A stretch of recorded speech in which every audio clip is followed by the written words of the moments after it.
The morning sun cast long shadows across the dusty streets of Millfield, Texas, as Caleb Rivers led his weary horse toward the town's only saloon. His boots, worn thin from years of hard work, kicked up small clouds of dirt with each step. The leather chaps he wore were patched in 3 places, and his hat had seen better decades.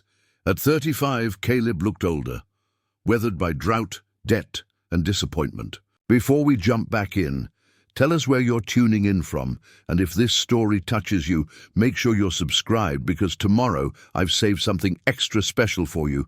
His small ranch, inherited from his father 5 years ago, teetered on the edge of foreclosure. The cattle herd had dwindled from 80 head to barely 15, victims of disease and his own inexperience. What little money he had left jingled in his pocket. Enough for a drink and maybe a hot meal, but not nearly enough to save the 160 acres that represented everything his family had built.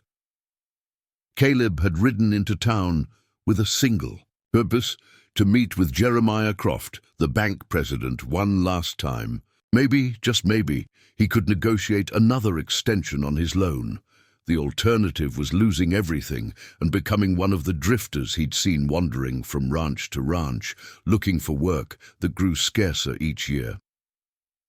The saloon's batwing. Doors creaked as he pushed through them, immediately hit by the familiar smell of whiskey, tobacco, and unwashed bodies. It was barely past noon, but already a handful of men occupied the tables, nursing drinks and playing cards.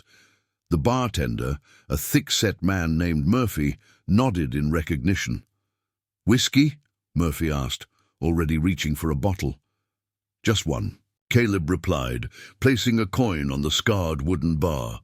"Got business to attend to." As Murphy poured, Caleb's attention was drawn to a commotion near the back of the saloon. A group of men had gathered around 2 figures, an older man in a fancy suit and a young woman who couldn't have been more than 19. The man was speaking loudly, his voice carrying over the general murmur of conversation. "Gentle as a lamb. She is," the man was saying, his tone that of a carnival barker. "Knows how to cook, clean, and keep house. Been training her proper since she was knee-high."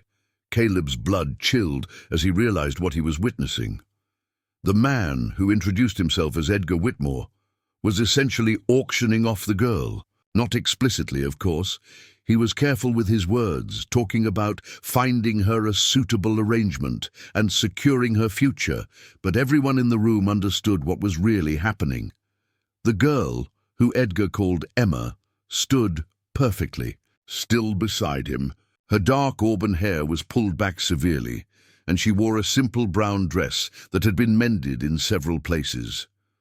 What struck Caleb most were her eyes, deep green and completely vacant, as if she'd learned to disappear inside herself. She never looked at the men examining her like livestock, never spoke, never even seemed to breathe.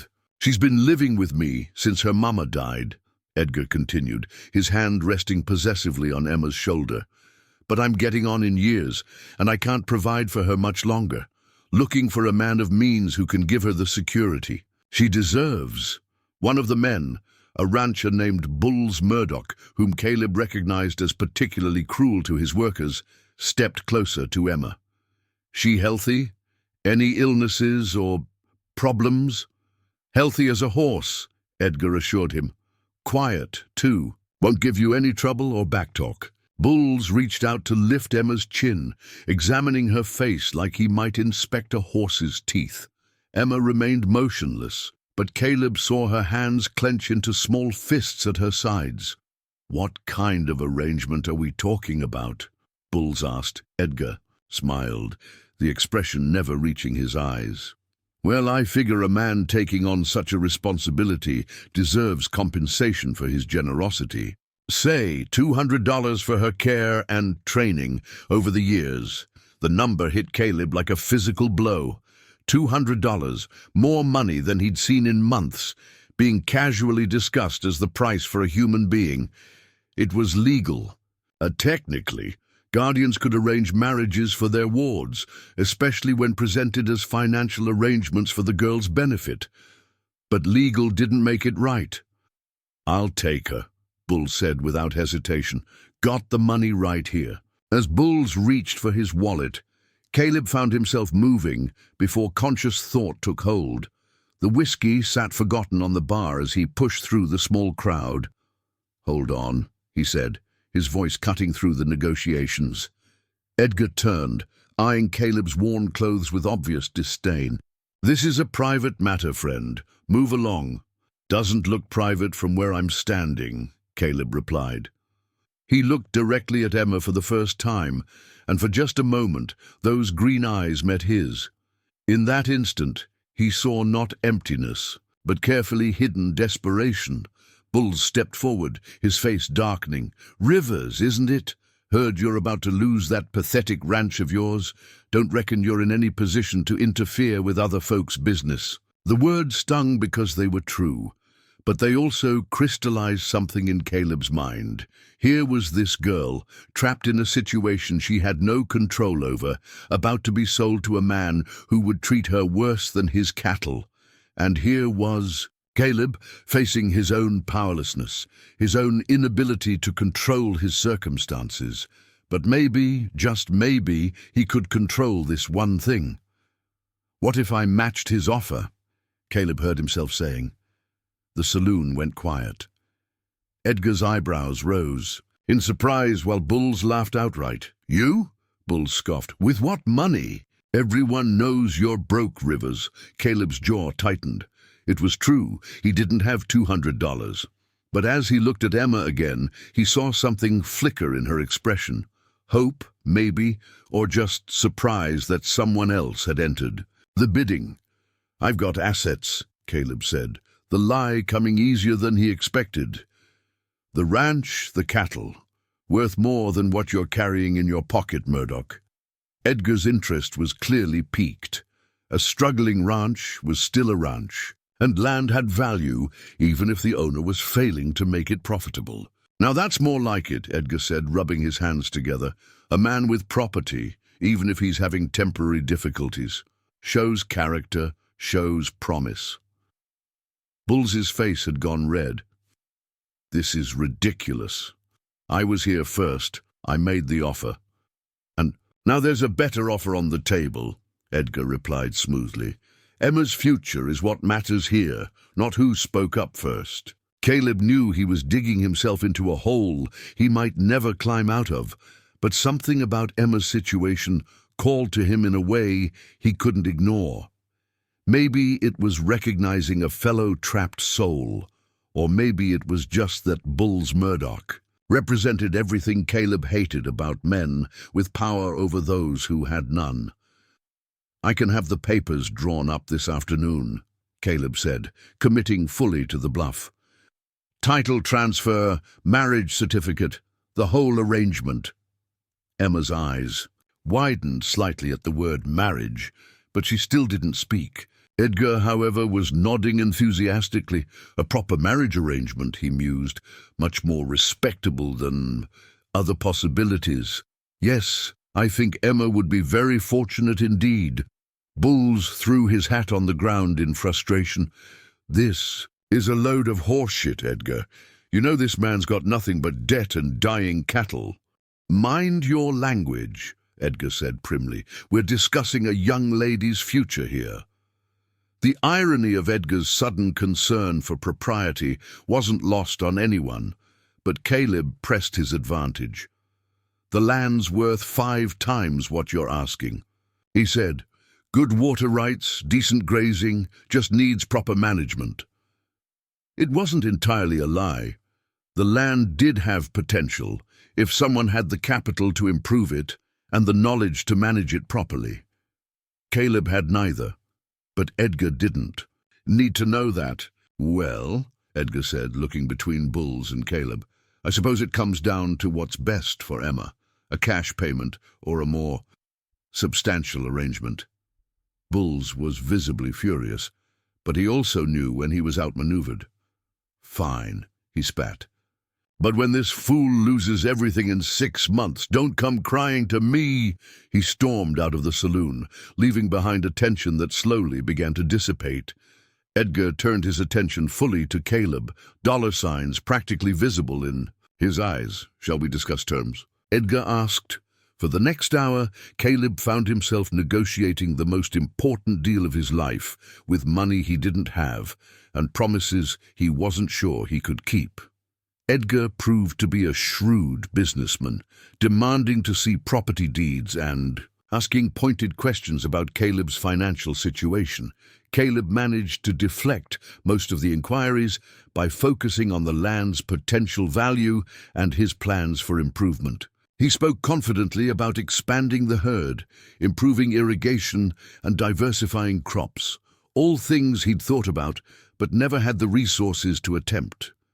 Throughout the entire negotiation, Emma remained silent. She sat in a chair Edgar had procured for her, hands folded in her lap, eyes fixed on some distant point.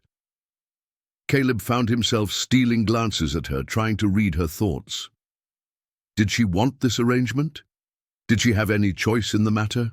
Edgar certainly spoke about her, as if she were a piece of property to be transferred, but occasionally Caleb caught her looking at him with what might have been curiosity. Finally, they reached an agreement. Caleb would transfer ownership of his ranch to Edgar as collateral, with the understanding that he would buy it back within 2 years at an agreed-upon price. In the meantime, he would marry Emma and provide for her needs. If he failed to reclaim the ranch within the specified time, Edgar would own it outright, and Emma would, well, that part of the arrangement remained diplomatically vague.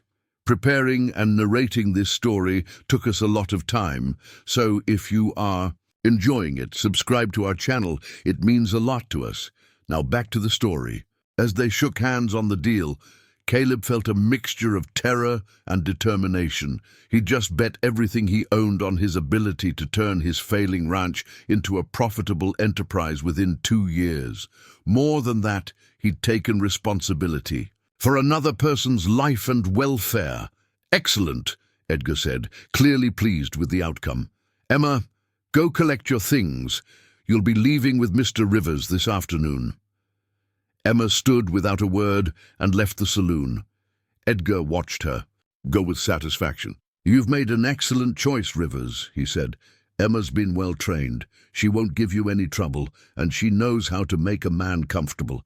Just remember, she's your responsibility now. Any problems, any difficulties, that's between you and her." The warning was clear, and it made Caleb's skin crawl. Whatever Emma had endured in Edgar's care, she'd been conditioned to accept it without complaint. The thought made him angry, but also more determined than ever to prove that not all men were like Edgar Whitmore or Bulls Murdoch.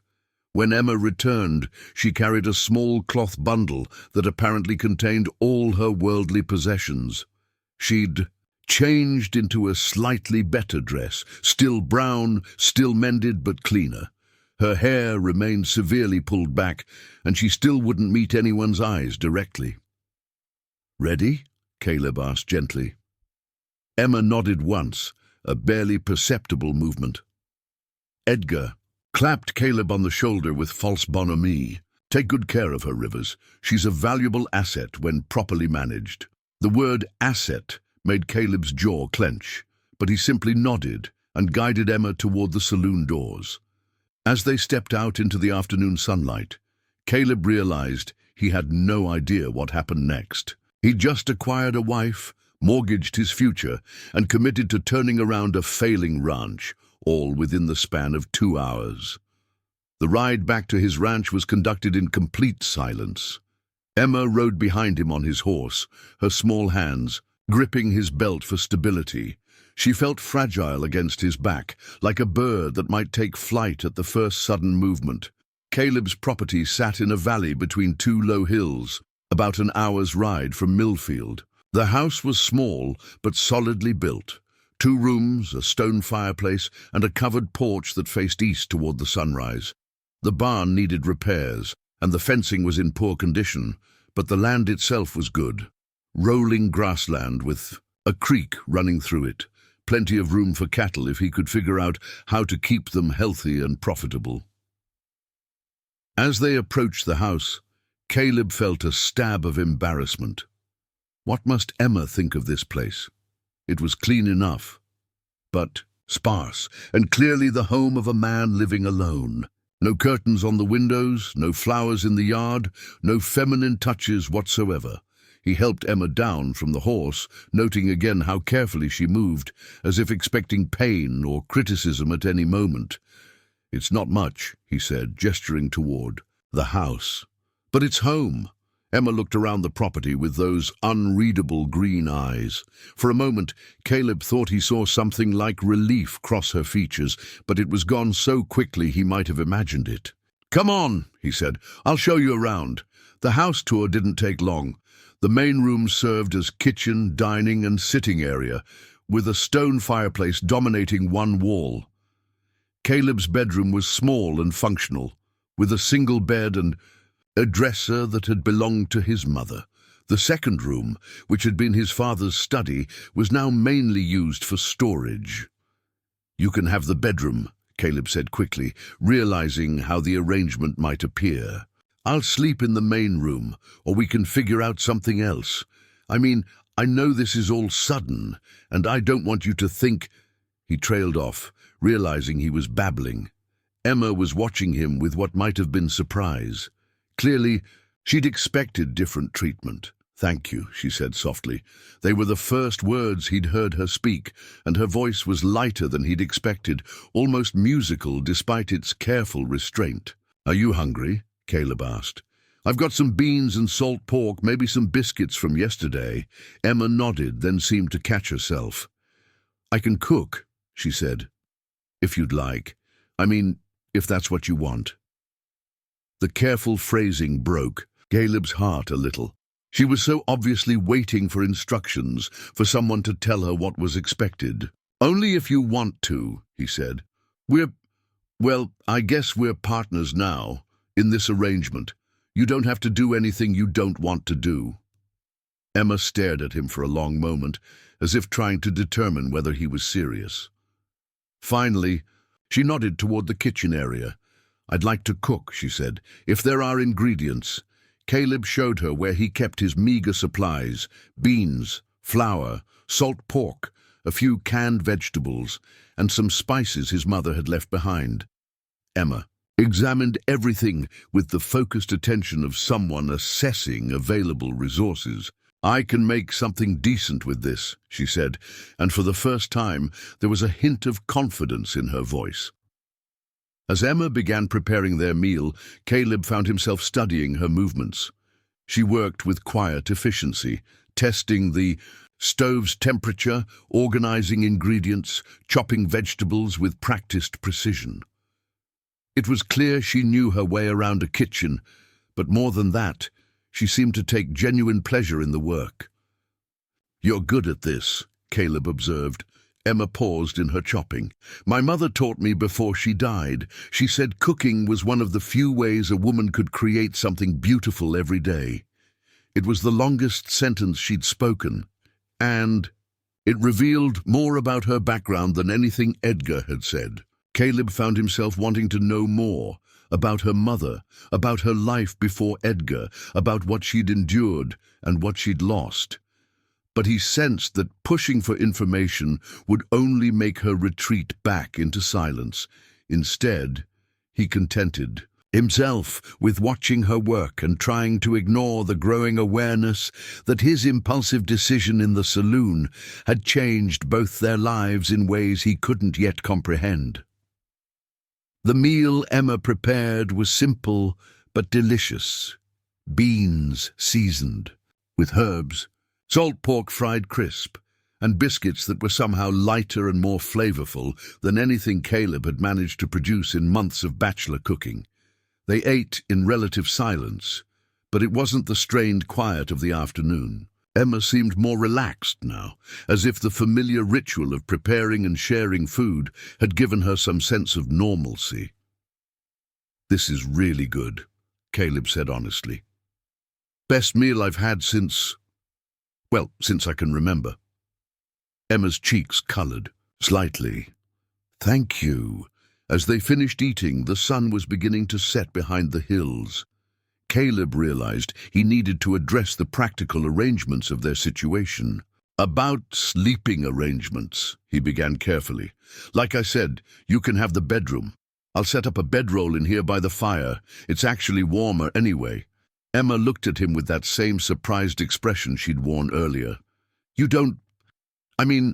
Aren't we supposed to? She couldn't finish the sentence, but Caleb understood what she was asking. In most arranged marriages, especially ones involving financial considerations, certain expectations would be assumed. Emma, he said gently, I want you to understand something. I may have paid Edgar for this arrangement, but I didn't buy you. You're not my property, and you don't owe me anything beyond what you choose to give freely. Emma's eyes widened, and for a moment Caleb thought she might cry. Instead, she simply nodded. I don't understand why you did it, she said quietly. Why did you stop Bulls Murdoch? Why you helped me? Caleb considered the question. Why had he intervened? It certainly wasn't rational given his financial situation. But looking at Emma now, seeing the cautious hope in her expression, he knew he'd made the right choice, even if he couldn't fully explain it. Because everyone deserves better than being sold to the highest bidder, he said finally. And because he paused, searching for the right words. Because maybe we can help each other. Emma tilted her head slightly. Help each other how? I don't know yet, Caleb admitted. But I have a feeling we'll figure it out. As darkness fell over the valley, they worked together to clean up from dinner and prepare the house for night. Emma moved through the space with growing familiarity, noting where things were kept and how the household functioned. Caleb set up his bedroll near the fireplace while Emma retreated to the bedroom. Before she closed the door, she turned back to him. Caleb, she said, using his name for the first time. Yes? Thank you. For today. She gestured vaguely, encompassing everything that had happened. Thank you for trusting me, he replied. Emma smiled then, just a small curve of her lips, but it transformed her entire face. For the first time, Caleb caught a glimpse of who she might be when she wasn't afraid, and the sight took his breath away. After she closed the bedroom door, Caleb lay on his bedroll, staring at the ceiling and trying to process the day's events. He'd started the morning as a failing rancher facing foreclosure. Now he was a married man with enormous debt and 2 years to turn his fortunes around or lose everything. But as he listened to the soft sounds of Emma settling into sleep in the next room, he found himself feeling something he hadn't experienced in months. Hope. Maybe it was foolish, maybe it was just desperation talking, but for the first time since inheriting the ranch, Caleb felt like he wasn't facing his problems alone. He had no idea what tomorrow would bring, or how they would make this unusual arrangement work. But as sleep finally claimed him, Caleb Rivers found himself looking forward to finding out. Dawn broke cold and grey over the valley, with frost clinging to the grass and a sharp wind that promised winter's early arrival. Caleb woke to the sound of the stove being lit and the quiet clatter of dishes. For a moment, he forgot where he was and why someone else was in his kitchen. Then the events of yesterday crashed back into his consciousness like a bucket of cold water. Emma stood at the stove, already dressed and preparing what smelled like coffee and bacon. She moved quietly, efficiently, as if she'd been living in this kitchen for years rather than hours. Her hair was braided differently today, softer somehow, with small wisps framing her face. Morning, Caleb said, sitting up and running a hand through his hair. Good morning, Emma replied without turning around. I hope you don't mind. I found eggs in the cold box and thought I wanted to make breakfast. Mind? I haven't had anyone cook for me in 5 years. This is... He paused, searching for the right word. "This is nice." Emma glanced over her shoulder, and he caught a fleeting smile before she turned back to the stove. "Coffee's ready if you want some." As Caleb poured himself a cup, he noticed Emma had already cleaned the dishes from last night and swept the floor. The main room looked more organized than it had in months. "You didn't have to do all this," he said. "I wanted to earn my keep," Emma replied, then caught herself. I wanted to help. You said we were partners." "We are," Caleb confirmed, "but partners don't keep score on every little thing. We just help each other when we can."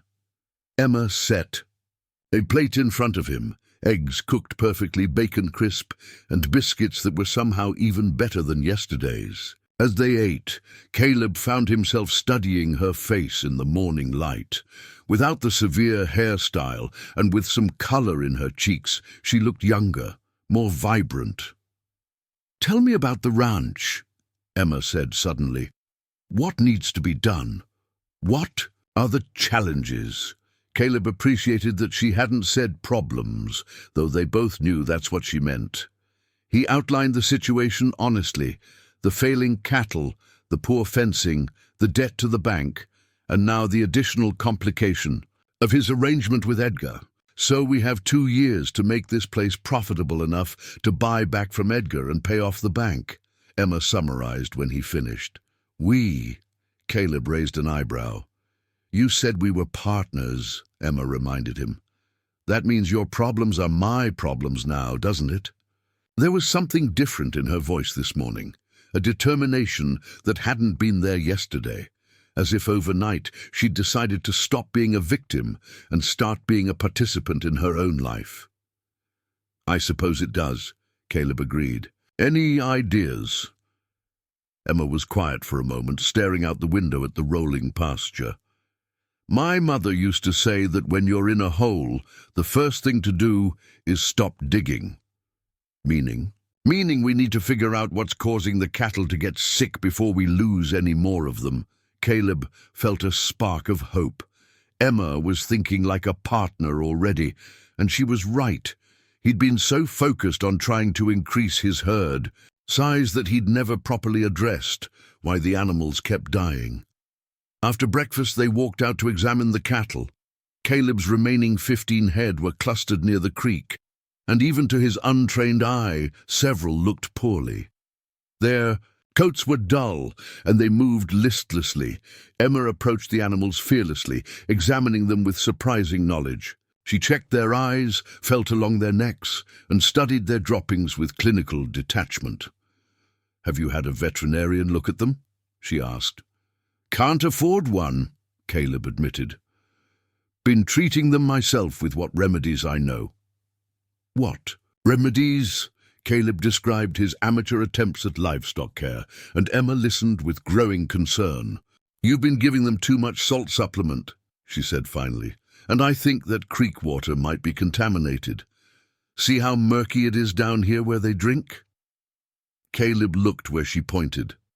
The water was indeed cloudy, with an oily film on the surface that he'd noticed but not thought much about. "How do you know all this?" he asked. Emma's face closed off slightly. "Edgar had a large ranch before he moved to town. He made me help with the livestock, said it was part of my education." The way she said education made Caleb's blood boil, but he kept his voice level. "Well, it's going to save our cattle now. What do we need to do?" For the next several hours, Emma guided Caleb through a systematic evaluation of his ranching. In practices, they traced the creek upstream and found a dead deer that had been decomposing in the water for weeks. They examined the pasture and identified several plants that were toxic to cattle. They reviewed his feeding schedule and discovered he'd been inadvertently overfeeding salt while underfeeding nutrients. "It's fixable," Emma said as they walked back toward the house. "Most of it, anyway. But it'll take time and some money we don't have." "What kind of money?" "Proper feed, veterinary salts, fencing to keep the cattle away from the contaminated part of the creek, maybe $50 worth of supplies." $50 might as well have been $500. Caleb had perhaps $10 in actual cash, and his credit was exhausted at every store in 3 counties. "I'll figure something out," he said, though he had no idea what. Emma stopped walking and turned to face him. "There might be another way." "What do you mean?" "Edgar's been storing supplies at the old Murphy place, about 5 miles east of here. Feed, veterinary supplies, tools. He bought them in bulk when he was still ranching, and most of it's just sitting there." Caleb felt his stomach tighten. "You're talking about stealing." "I'm talking about taking what we need to survive," Emma corrected. "Edgar sold me for the price of your ranch. I think I'm owed at least $50 worth of cattle feed." The logic was twisted but compelling. Edgar had essentially robbed Emma of her freedom and future. Was taking some abandoned supplies really theft, or was it justice? "It's risky," Caleb said. "If we're caught, we won't be caught. Edgar never goes out there anymore, and the place is isolated. Besides, who's going to report us?" "Edgar? He'd have to explain why he's so concerned about protecting supplies he doesn't officially own." Caleb studied Emma's face. This determined, almost ruthless woman was a far cry from the broken girl he'd met yesterday. The transformation was remarkable and a little unsettling. "When?" he asked. "Tonight, new moon, so it'll be dark, and Edgar will be in town for his weekly poker game." That evening, they prepared for their midnight mission like soldiers planning. A raid. Emma had sketched a rough map of the Murphy place from memory, marking the location of the barn where supplies were stored and the best approaches to avoid being seen from the road. "You've thought about this before," Caleb observed. "I've thought about a lot of things I never had the courage to do," Emma replied.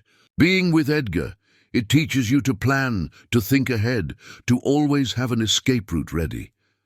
The casual way she mentioned her time with Edgar made Caleb want to ask more questions, but he sensed now wasn't the time. Emma was focused, almost businesslike, and he didn't want to disrupt her concentration. They left the ranch at 11 o'clock, riding double on Caleb's horse with empty grain sacks tied to the saddle. The night was cold and moonless, with just enough starlight to navigate by. Emma guided them along back trails and creek beds, routes that avoided the main roads and any chance of encountering other travelers. The Murphy place had been abandoned for 3 years, ever since old Frank Murphy died and his children moved back east. The house was falling apart, but the barn was still solid. Edgar had apparently been using it as a storage facility for years, probably without bothering to ask anyone's permission. "There," Emma whispered, pointing to the barn. "The supplies are in the back section, behind the old stalls." They approached carefully, leading the horse rather than riding to minimize noise. The barn door stood slightly ajar, creaking softly in the wind. Inside, the darkness was absolute.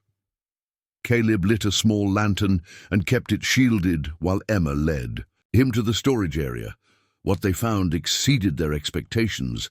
Bags of oats, barrels of salt, veterinary medicines, tools, and even some equipment for improving pasture. Enough supplies to last them months if used carefully. "Edgar always hoarded things," Emma said quietly. "Even when he had plenty, he always wanted more."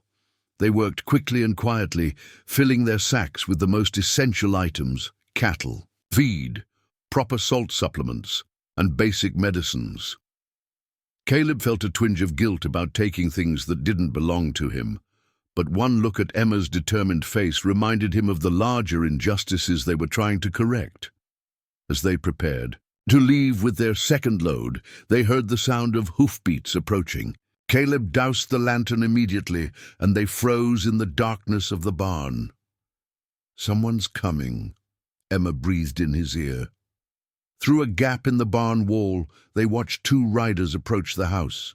One of them was clearly Edgar, his bulk, unmistakable even in the darkness.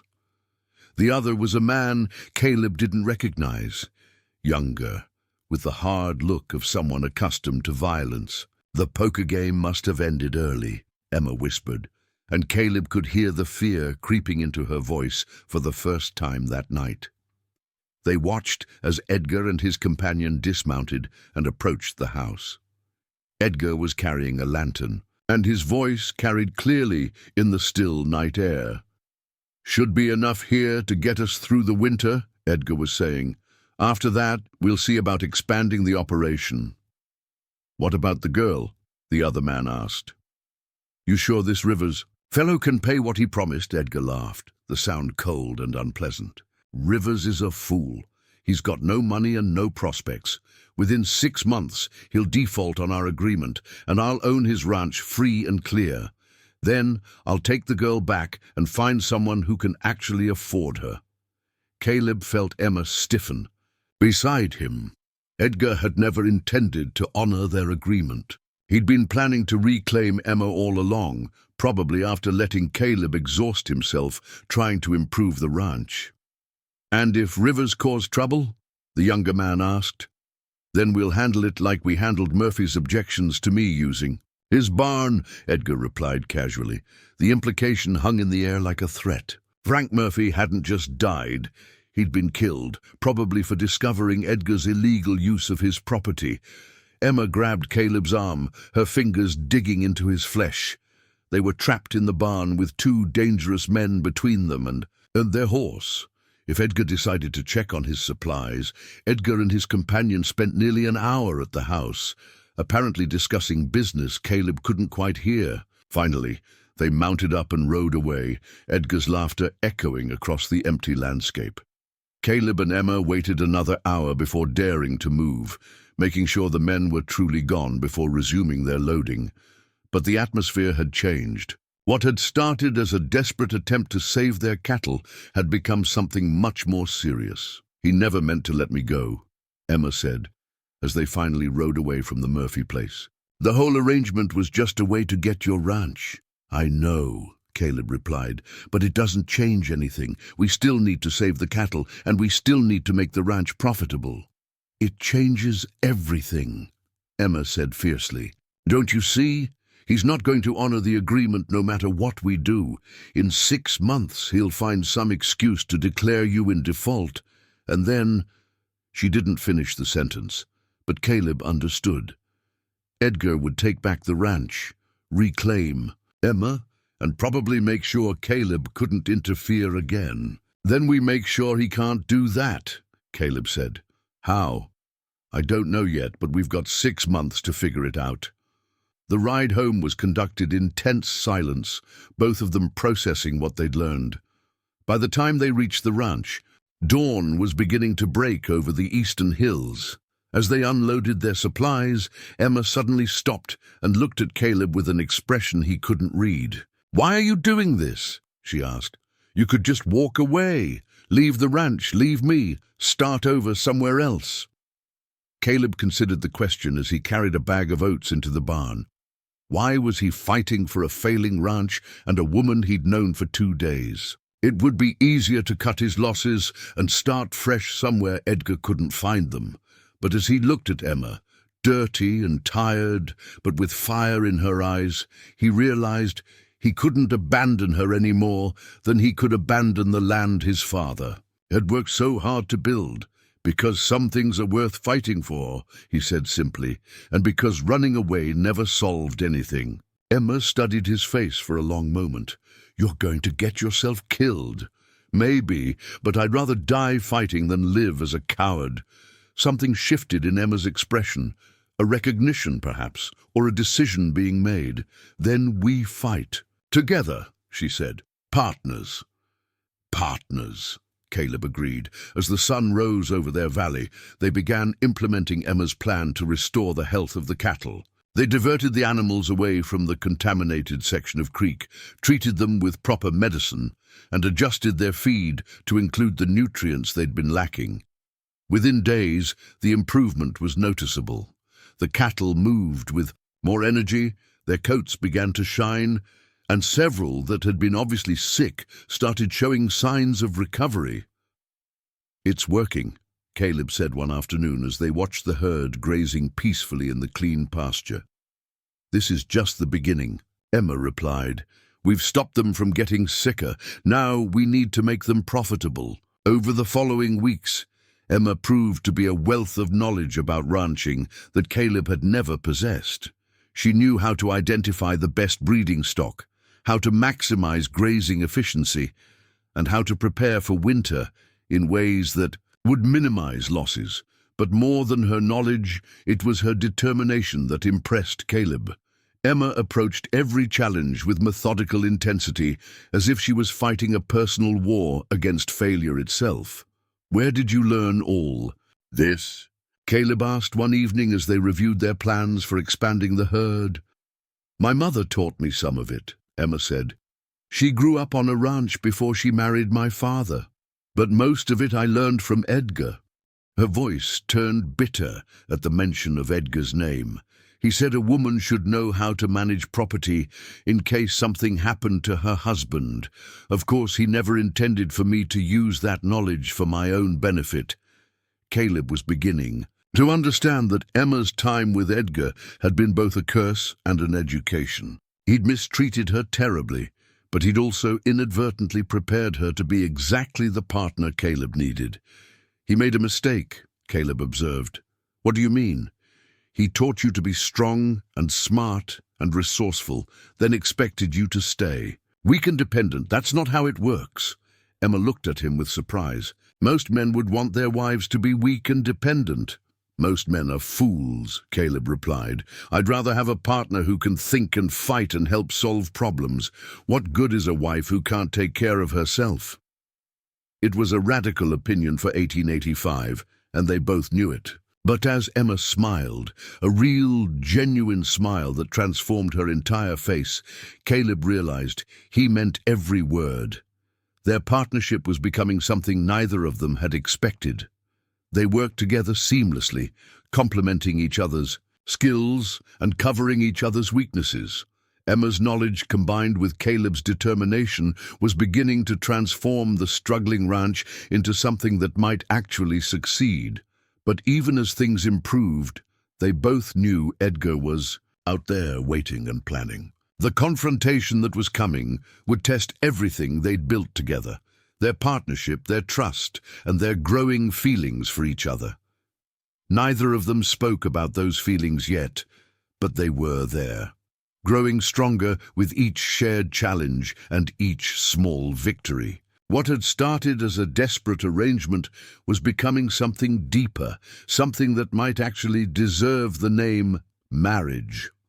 As November settled over the valley and the first snows began to dust the mountains, Caleb Rivers found himself daring to hope again, not just for financial success, but for something he'd never thought he'd find, a true partner in life, someone who made him stronger and better than he'd ever been alone. Emma Hayes was teaching him about more than ranching. She was teaching him about courage, about standing up for what mattered, and about the kind of love that was built on respect and partnership rather than dominance and control. The lessons were just beginning. December arrived with a vengeance, bringing snow that blanketed the valley 3 feet deep and temperatures that made the barn feel like a warm sanctuary. Caleb had been through tough winters before, but never with cattle to worry about, and certainly never with a partner whose presence had become as essential as breathing. Emma had transformed the small ranch house into something that actually felt like a home. Curtains now hung in the windows, sewn from fabric she'd somehow procured during one of their supply runs to town. The floors were scrubbed clean, and the kitchen always smelled of bread, stew, or whatever miracle she'd managed to create from their limited ingredients. But it wasn't just the domestic improvements that amazed Caleb. Emma had taken to ranching with a passion that bordered on obsession. She studied the cattle like a scholar, studying ancient texts, noting every change in their behavior, every sign of improvement or distress. Her detailed records, written in her neat handwriting, had become their most valuable resource. "Look at this," Emma said one morning, spreading her charts across the kitchen table. "The cattle we treated first are gaining weight faster than the others. But more importantly, look at their social patterns." Caleb leaned over her shoulder, inhaling. the subtle scent of lavender soap she'd started making from wild plants. Social patterns. The healthier ones are leading the herd to better grazing spots. They're teaching the others where to find the best grass under the snow, how to shelter from the wind. It's like... She paused, searching for the right words. It's like they're building a community. The observation struck Caleb as profound in ways that had nothing to do with cattle. Over the past month, he and Emma had been building their own kind of community, a partnership based on mutual respect and shared goals. Their morning routine had become a careful dance of efficiency. Emma would start coffee and breakfast while Caleb checked the animals. They'd eat together, reviewing the day's priorities, then split up to handle different tasks before reconvening for lunch and afternoon planning sessions. Evenings were spent by the fire, Emma mending clothes or updating her records while Caleb worked on equipment repairs. They'd begun talking more during these quiet hours, not just about ranch business, but about their pasts, their dreams, their fears about the future. "Tell me about your mother," Caleb had asked one night, watching Emma's face soften in the firelight. "She was beautiful," Emma said, her needle pausing in its work. Not just her face, though she was that too. Beautiful in the way she saw possibilities in everything. She could look at a handful of seeds and see a garden. She could look at a scared, skinny calf and see a prize bull. She sounds wise. She was. She used to say that love wasn't just a feeling. It was a decision you made every day, a choice to see the best in someone, to help them become who they were meant to be. Emma's words had stayed with Caleb for days afterward. Was that what they were doing for each other, helping each other become who they were meant to be? The question became more pressing as January brought unexpected challenges. A neighboring rancher, Seth Morrison, had started visiting more frequently, always with some excuse about checking on their welfare or offering unsolicited advice about winter ranching. Morrison was everything Caleb wasn't: wealthy, established, and confident in the way that came from never having faced real hardship. He owned one of the largest spreads in the county and had a reputation for getting what he wanted. "That's a fine-looking operation you're building here," Morrison said during one of his visits, his eyes following Emma as she worked with the cattle. "Course it's hard work for just two people. Maybe you could use some help." "We're managing fine," Caleb replied, though he couldn't miss the way Morrison watched Emma with obvious appreciation. "Oh, I'm sure you are, but winter's just getting started and you've got a lot of mouths to feed. If things get tight, I'd be happy to buy some of your stock. Good price, cash money." The offer was reasonable on the surface, but Caleb sensed an ulterior motive. Morrison wasn't interested in their cattle. He was interested in weakening their operation enough to force them to sell out. Emma seemed to understand this too. After Morrison left, she was unusually quiet during dinner. "He'll be back," she said finally. "Probably. He's not just interested in cattle." Caleb set down his fork and looked at her directly. "No, he's not." They stared at each other across the table, unspoken words hanging between them. Finally, Emma spoke the truth they'd both been avoiding. "People in town think our marriage is just a business arrangement, isn't it?"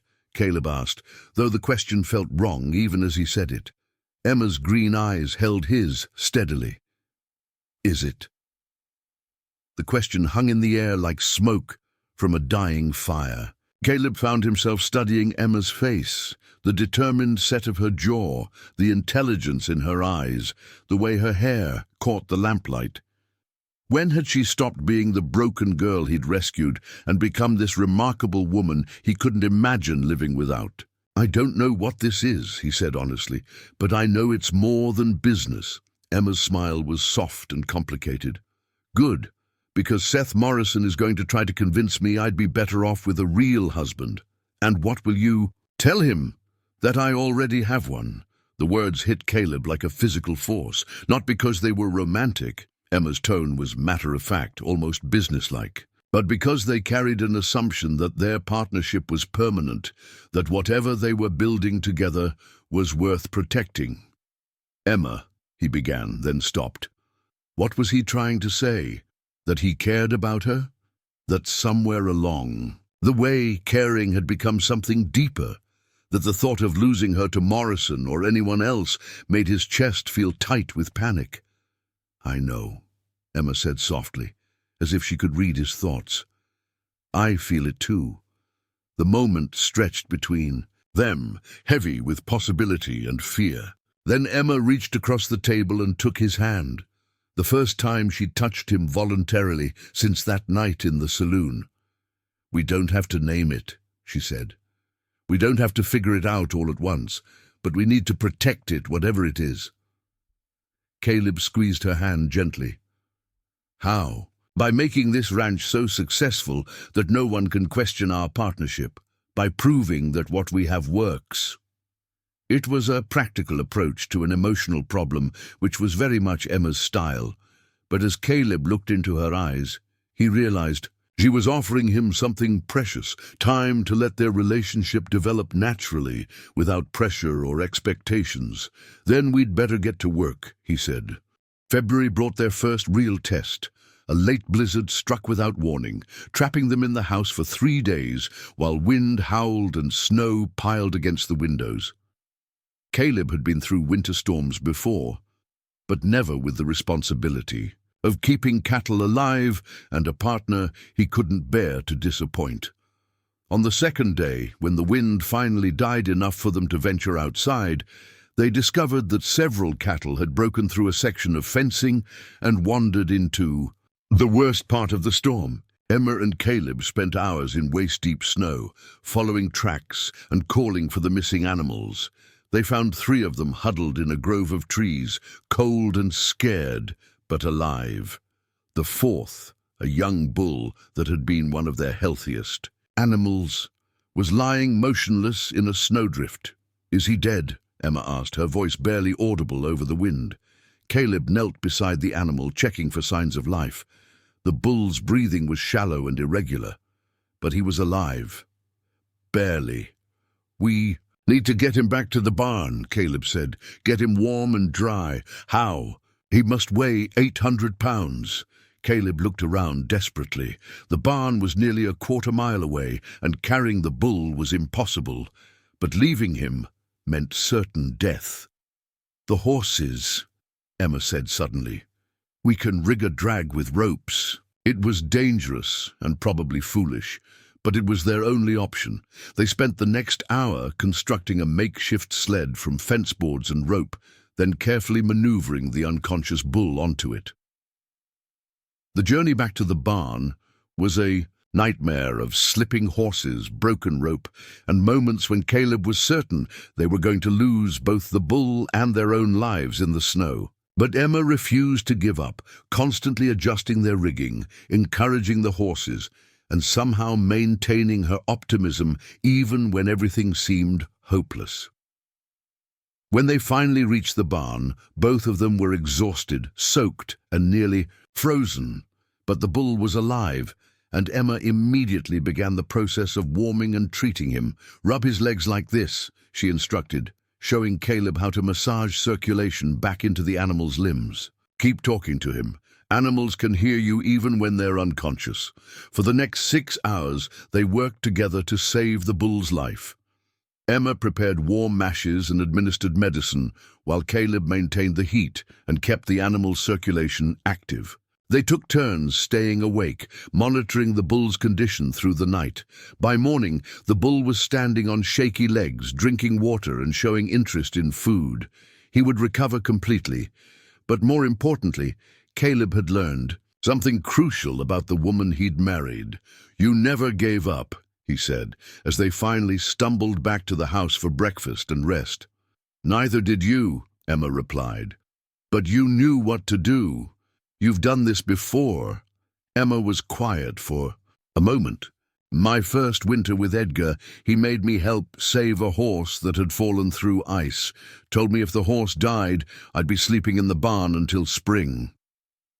The casual cruelty of the threat made Caleb's blood boil, but Emma continued matter-of-factly, I Learned that night that sometimes the only way to survive is to refuse to let anything die on your watch. Animals, dreams, hope, whatever it is, you fight for it until there's nothing left to fight with. Caleb studied her face, seeing new depths in the woman he thought he was beginning to understand. "Is that what you're doing with this ranch? With us?" "Yes," Emma said simply. "I'm fighting for it because it's worth fighting for." As winter gradually gave way to spring, their partnership deepened in ways neither of them had expected. They'd survived their first real crisis together, and the experience had forged a trust that went beyond mere cooperation. But their success was beginning to attract unwanted attention. Seth Morrison's visits became more frequent and more pointed. He'd arrive with gifts, fabric for Emma, tools for Caleb, always with suggestions about how they could improve their operation. "You know, Emma," Morrison said during one particularly intrusive visit, "a woman of your obvious talents deserves better than this hard-scrabble existence. I've got a fine house in town, servants to help with the work, and the resources to ensure you'd never want for anything." Emma's response was polite but firm. "Thank you for the thought, Mr. Morrison, but I'm quite content with my current situation." "Are you? Really? Living in this tiny house, working like a field hand, married to a man who can barely keep his ranch afloat?" Caleb started to respond angrily, but Emma placed a restraining hand on his arm. "Mr. Morrison," she said calmly, "I think there's been a misunderstanding. My husband and I don't consider our work a hardship. We consider it an investment in our future. And as for our living situation, we prefer building something together to inheriting something we didn't earn." Morrison's face darkened. "I'm trying to offer you a better life. You're trying to offer me an easier life," Emma corrected. "They're not the same thing." After Morrison left, Caleb found himself looking at Emma with new admiration.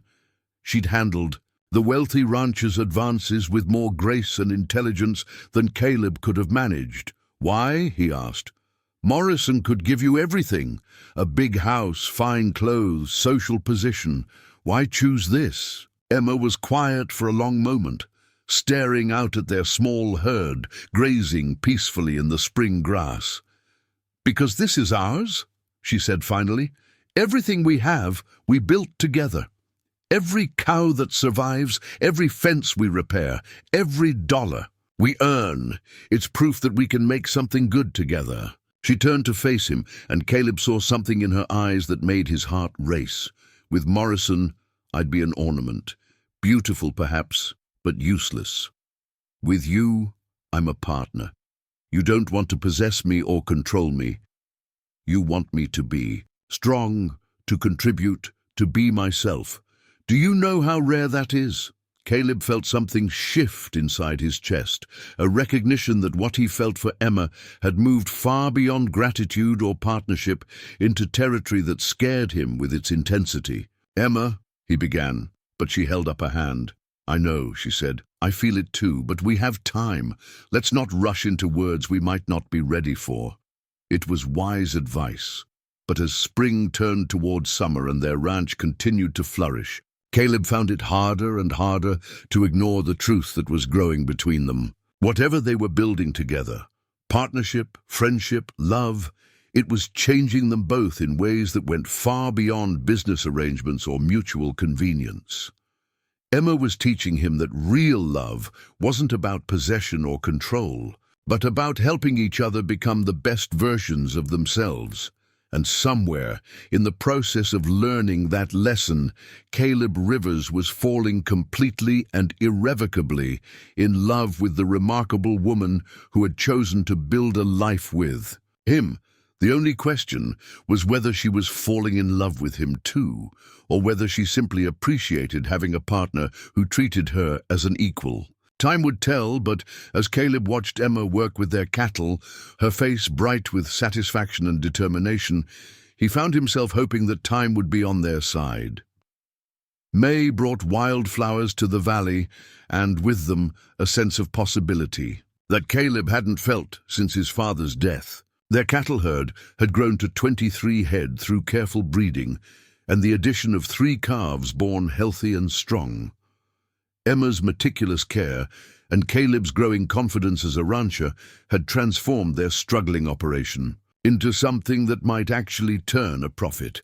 But success, Caleb was learning, brought its own complications.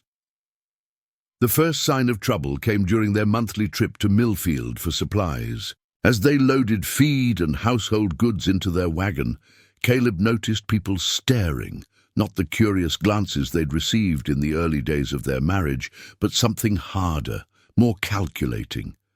"Folks are talking," said Jake Wheeler, the clerk at Morrison's general store. He was a thin, nervous man who seemed to know everyone's business better than they knew it themselves. "Talking about what?" Emma asked, her voice carefully neutral. "About how well you two are doing, about how your cattle are healthier than anyone else's in the county. Some folks are wondering how a failing rancher and a—" Wheeler paused, clearly, uncomfortable with finishing his sentence. "A what?" Caleb's voice carried a warning that Wheeler apparently chose to ignore. "Well, how a man with no money and a bought woman suddenly turned everything around so fast." Emma's face went pale, but her voice remained steady. "I beg your pardon?" "Nothing personal, ma'am. Just that folks remember how you came to be married, and now there's talk about where you might have learned so much about ranching. Some say Edgar Whitmore's been missing supplies from his storage places." Caleb felt his hand move instinctively toward his gun, but Emma's fingers closed gently around his wrist. "Mr. Wheeler," she said with icy politeness, "I suggest you be very careful about repeating gossip that questions my husband's integrity or my character. Small towns have long memories, and you wouldn't want people to remember you as someone who spread malicious lies." Wheeler blanched at the quiet threat in Emma's voice. "No offense meant, Mom. Just thought you should know what people are saying." As they loaded their supplies and prepared to leave town, Caleb noticed more hostile glances. Their success was making them targets, and their unconventional marriage made them easy ones. "It's starting," Emma said quietly as they drove out of town. "What's starting?" "The real test. We've proven we can work together and build something. Now we have to prove we can protect it." That evening, as they reviewed their finances by lamplight, Caleb realized Emma was right. Their books showed steady improvement, enough to make their next payment to Edgar and still have money left for improvements. But success had painted a target on their backs. "Edgar will hear about this," Emma said, pointing to their profit calculations. "And when he does, he'll move to collect what he thinks he's owed." "Let him come," Caleb replied. "We've got everything. Documented? He can't claim we've violated our agreement." Emma looked at him with something like pity. "Caleb, you still don't understand what kind of man Edgar is. He doesn't care about agreements or documentation.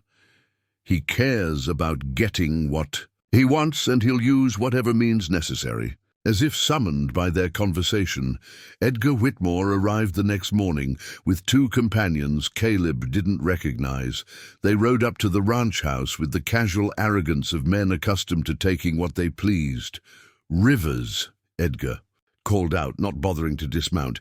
"Need to have a word with you." Caleb emerged from the barn, Emma close behind him. He noted that both of Edgar's companions wore guns and had the hard look of men who knew how to use them. "What can I do for you, Edgar? Here you've been doing real well lately. Cattle looking healthy, profits rolling in. Makes a man wonder how you manage such a turnaround." "Hard work and good planning," Caleb replied evenly. Edgar laughed, the sound containing no humor. "Hard work, right. Funny thing, I've been missing some supplies from various storage locations. Feed, medicine, tools, exactly the kind of things a struggling rancher might need. Are you accusing me of theft?" "I'm saying it's mighty convenient that your fortunes improved right around the time my property started disappearing." Emma stepped forward, her chin raised defiantly. "And I suppose you have proof of these accusations?" Edgar's eyes fixed on her with obvious displeasure. "Well, well, the little wife speaks. Tell me, Emma dear, have you been sharing your extensive knowledge of my business operations with your new husband? The threat in his voice was unmistakable, and Caleb felt his anger surge. Watch your tone when you speak to my wife. Your wife? Edgar's smile was cold and predatory. Is that what you call her? Because last I checked, our arrangement specified that Emma would be returned to my care if you defaulted on any of our agreements. We haven't defaulted on anything. Haven't you? Let me see. The agreement specified payment of $200 within 6 months, plus interest. That payment was due yesterday. Caleb felt his stomach drop. In their focus on building the ranch and protecting themselves from various threats, they'd lost track of the exact payment date. We've got the money, Emma said quickly. Right here. She disappeared into the house and returned with their cash box, the result of months of saving and successful cattle sales. $237, more than enough to meet their obligation. Edgar counted the money slowly, making a show of examining each bill. Well, this covers the principal, but there's still the matter of interest. What interest? Caleb demanded. There was no mention of interest in our agreement. Standard business practice, my boy. 20% annually on outstanding loans. That comes to, let me see, another $40.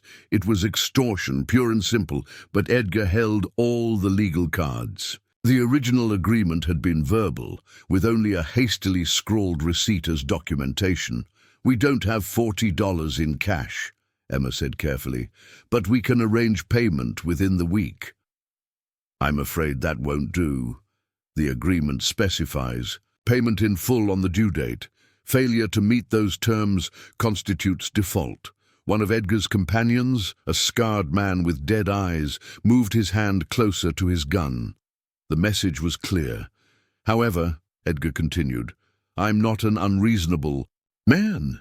I'm willing to renegotiate our arrangement. What kind of renegotiation? Caleb asked, though he suspected he wouldn't like the answer. Simple. You deed the ranch over to me permanently, and I'll consider our business concluded.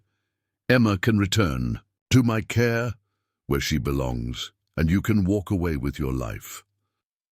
The casual mention of Caleb's life made it clear this wasn't really a negotiation. Edgar had come prepared to use force if necessary.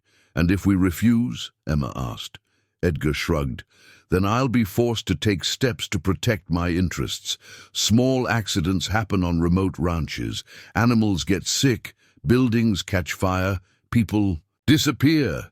Terrible tragedies, but these things happen. Caleb found himself in an impossible position. They'd worked so hard to build something meaningful, only to have it threatened by a man who saw people as property and contracts as tools of manipulation. I need time to consider your offer, Caleb said finally. Of course. You have until tomorrow morning. After that? Edgar let the threat hang unfinished. As Edgar and his men rode away, Caleb and Emma stood in their yard, feeling like their world had just shifted beneath their feet. What do we do? Caleb asked.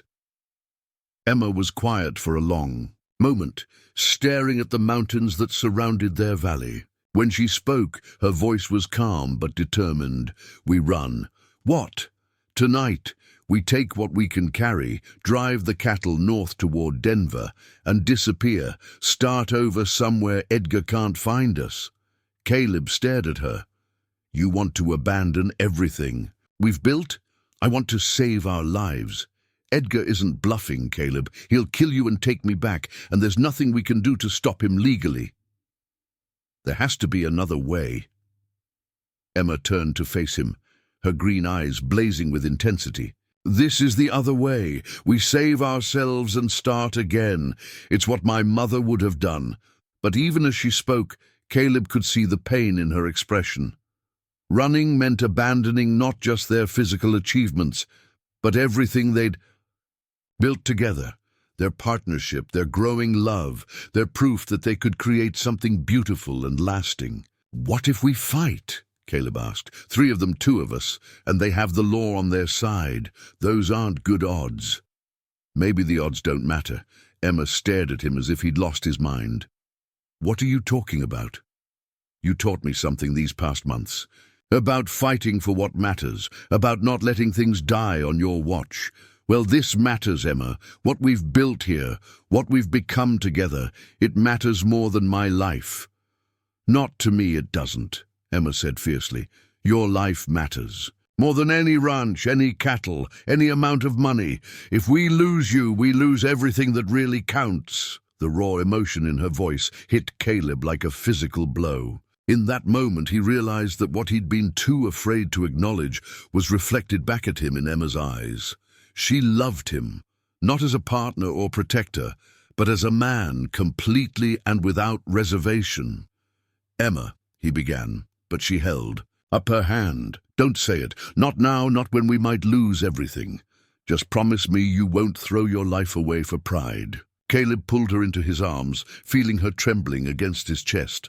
I promise I won't throw my life away, but I also promise I won't run from Edgar Whitmore. There has to be a third option. They spent the evening planning, considering every possibility from legal challenges to armed resistance to negotiating with Edgar's greed. But every option seemed to lead to the same conclusion. Edgar held all the advantages, and they were trapped. Finally, as they sat by the dying fire, Emma spoke the words that had been haunting both their thoughts. Maybe this is what happens when people like us try to build something good. Maybe we're not meant to have this kind of happiness. Caleb looked at her, this remarkable woman who taught him about courage and love and the importance of fighting for what mattered. The thought of losing her, of watching Edgar drag her back into a life of fear and abuse, filled him with a rage so pure it was almost peaceful. No, he said quietly, we are meant to have this, and I'll be damned if I let Edgar Whitmore take it away from us. How can you be so sure? Caleb took her hands in his, feeling the calluses that proved how hard she'd worked to build their life together. Because you taught me that love isn't just a feeling. It's a choice. Every day we choose to see the best in each other, to help each other become who we're meant to be. That's what we have, Emma. That's what we've built. And that's worth fighting for, whatever the cost. Emma's eyes filled with tears, but she was smiling. I love you, Caleb Rivers. I love you so much it scares me. I love you too, Emma Rivers, and I'm not losing you to Edgar Whitmore or anyone else. They kissed then, the first real kiss of their marriage, and it tasted like hope and desperation and a promise neither of them was sure they could keep. Outside, the wind picked up, carrying with it the scent of rain and the promise of a storm. But inside their small house, two people who'd found something worth dying for held each other close and planned their impossible fight against the gathering darkness. Edgar Whitmore thought he was coming to collect his property. He had no idea. He was walking into a war. Dawn came grey and cold, with mist rising from the creek like ghosts reluctant to face the day. Caleb had barely slept, his mind churning through possibilities and prayers with equal desperation. Beside him, Emma sat at the kitchen table, methodically cleaning her rifle, with the same precision she brought to everything else. You don't have to do this, Caleb said, for the 10th time since midnight. Yes, I do. Emma's voice was steady, but he could see the fear in her green eyes. This is my fight as much as yours. They'd spent the night preparing for Edgar's return, not with the desperate panic of the trapped, but with the careful planning of people who'd found something worth dying for. Emma had proven surprisingly knowledgeable about firearms and defensive positions, another skill acquired during her harsh education with Edgar. He'll bring more men this time, she said, checking the rifle's action. At least 5, maybe more, and they won't come to negotiate. Caleb nodded, his own Winchester propped against the wall within easy reach. They'd positioned themselves to command views of all approaches to the ranch house, with ammunition and supplies within reach of their defensive positions. There's still time to run, he offered one last time. Emma looked at him with something between love and exasperation. "Caleb Rivers, if you suggest running away one more time, I'm going to shoot you myself." Despite everything, Caleb found himself smiling. Even facing death, Emma retained her fierce spirit and stubborn determination. It was one of the things he loved most about her. The sound of approaching horses cut through the morning quiet, like a blade. Caleb counted at least 6 riders, more than Edgar had brought yesterday. They approached openly, making no attempt at stealth or surprise. Edgar rode at the front, his bulk unmistakable even at a distance. Behind him came his 2 companions from yesterday, plus 3 additional men Caleb didn't recognize. All were armed. All looked capable of violence. "Rivers," Edgar's voice carried easily across the yard. "Time's up. You ready to be reasonable?" Caleb stepped onto the porch, rifle cradled casually in his arms. Emma took position at the window, her weapon trained on the group but not yet visible to them. "I'm ready to discuss terms," Caleb called back. Edgar laughed, the sound harsh in the still air. "Terms? Boy, you're in no position to negotiate terms. You've got one choice. Deed over the ranch and give me back my property, or face the consequences." "Emma's not your property. She's my wife." "Wife?" One of the new men spoke up, a tall, lean figure with the cold eyes of a professional killer. "That what you call a purchased woman these days?" Caleb felt his anger surge, but forced himself to remain calm. Getting angry would only give them an advantage. "What exactly do you want, Edgar?" "Simple. Ranch deed, signed over clean. The girl returned to my custody. You get to ride away breathing. That's more generous than you deserve. And if I refuse," Edgar's smile was cold and predatory, "then my associates here will convince you to see reason. They're very good at convincing people." The lean gunman stepped his horse forward slightly, hand resting on his pistol grip. "Won't take long," he said conversationally. "Burn the house, shoot the livestock maybe, spend some time persuading your wife to see sense. By tomorrow you'll be begging to sign whatever we put in front of you." It was the wrong thing to say. The casual mention of harming Emma ignited something primal in Caleb's chest, a protective fury that burned away his fear and doubt. "That's not going to happen," he said quietly. "Oh, but it is." Edgar spurred his horse closer. "See, I've been patient with you, Rivers. Gave you a chance to do this the easy way. But patience has its limits. So does tolerance," came Emma's voice from inside the house, clear and carrying. "And mine just ran out." The crack of her rifle split the morning air. Edgar's hat flew from his head, the bullet passing close enough to part his hair. His horse reared, and Edgar fought to control it while his men reached for their weapons. "Next shot takes your head off," Emma called out.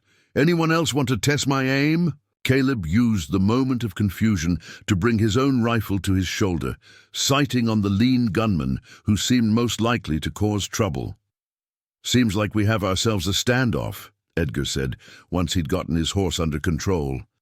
His voice was steady, but Caleb could see sweat beading on his forehead. "Seems like," Caleb agreed.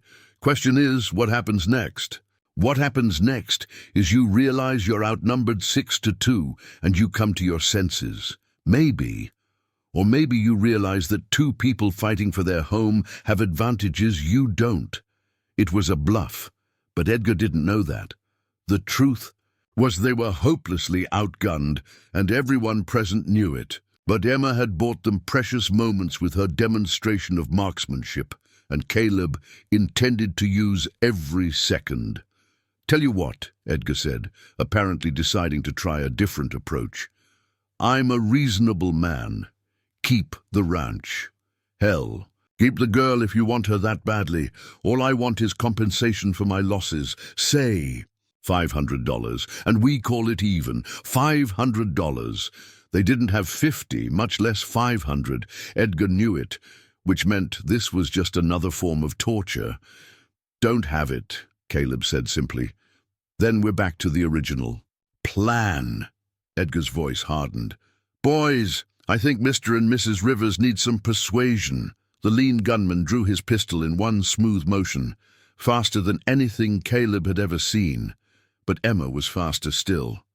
Her rifle cracked again, and the man screamed as the bullet shattered his gun hand, sending his weapon spinning into the dirt. Anyone else? Emma's voice was ice cold. The remaining gunman hesitated, clearly not having expected this level of resistance. In that moment of uncertainty, Caleb heard something that changed everything, the sound of more horses approaching, but from the opposite direction. Edgar heard it too, his head swiveling toward the sound. Over the ridge came 4 riders, moving fast and purposefully. As they drew closer, Caleb recognized the lead rider and felt a surge of hope so intense it was almost painful. Sheriff Tom Bradley of Millfield, flanked by 3 deputies, rode into the yard with the casual authority of the law. Bradley was one of the few honest lawmen in the territory, a man who couldn't be bought or intimidated. "Morning, folks," Bradley said pleasantly, though his hand rested on his gun butt. "Heard there? Might be some trouble out this way." Edgar's face had gone pale. "Sheriff, this is a private matter, civil dispute." "Is it now?" Bradley's eyes took in the scene. Armed men surrounding a ranch house, wounded gunman clutching his bloody hand, tension thick enough to cut with a knife. "Looks more like armed intimidation to me." "I'm simply trying to collect on a legitimate debt," Edgar protested. "With 6 armed men?" One of the deputies spoke up. "That's a funny way to collect a debt." Bradley dismounted slowly, keeping his hands visible but ready. "Mr. Rivers, Mrs. Rivers, you folks all right?" "We are now," Caleb replied, not lowering his rifle. "Anyone mind telling me what's going on here?" For the next few minutes, the story came out in bits and pieces, Edgar's version of events, emphasizing the legal debt and his rights as a creditor. Caleb and Emma's account of the threats and extortion. The wounded gunman's increasingly creative curses as he tried to stop the bleeding from his hand. Bradley listened to everything with the patient expression of a man who'd heard every lie and half-truth in the book. "Well," he said finally, "seems to me this is indeed a civil matter. Matter for the courts, not for armed confrontation." Edgar smiled triumphantly. "Exactly what I've been trying to tell them. Which means," Bradley continued, "all you boys need to holster your weapons and ride back to town. We'll sort this out proper-like, with lawyers and judges instead of guns." "Now wait just a minute," Edgar began. "No, you wait." Bradley's voice carried the unmistakable authority of the badge. "I've got witnesses saying you threatened these people, brought armed men to intimidate them and made demands outside the law. That makes this my business." The lean gunman, still clutching his wounded hand, spoke up through gritted teeth. "Sheriff, these people shot me without provocation." Bradley looked at the man's shattered hand, then at Emma's rifle still pointed out the window. "Son, if Mrs. Rivers had wanted you dead, you'd be dead. She put that bullet exactly where she intended. I'd call that considerable provocation and remarkable restraint." Edgar was clearly struggling to maintain his composure. "Sheriff, I have legal documents. Then you can present them to Judge Morrison in court, along with explanations for why you needed 6 armed men to serve legal papers." The standoff was effectively over. Edgar's men, faced with the law and superior firepower, began holstering their weapons. The wounded gunman was helped onto his horse, still cursing and bleeding. "This isn't finished," Edgar said as he prepared to leave. But the threat sounded hollow now, the bluster of a man who'd overplayed his hand. "Yes, it is," Bradley replied, firmly. "Any more armed visits to this ranch, and I'll arrest you for harassment and intimidation. That clear enough?" As Edgar and his men rode away, defeated and furious, Caleb felt something release in his chest. They'd survived somehow. Against all odds, they'd faced down Edgar's threats and lived to tell about it. "How did you know it was coming?"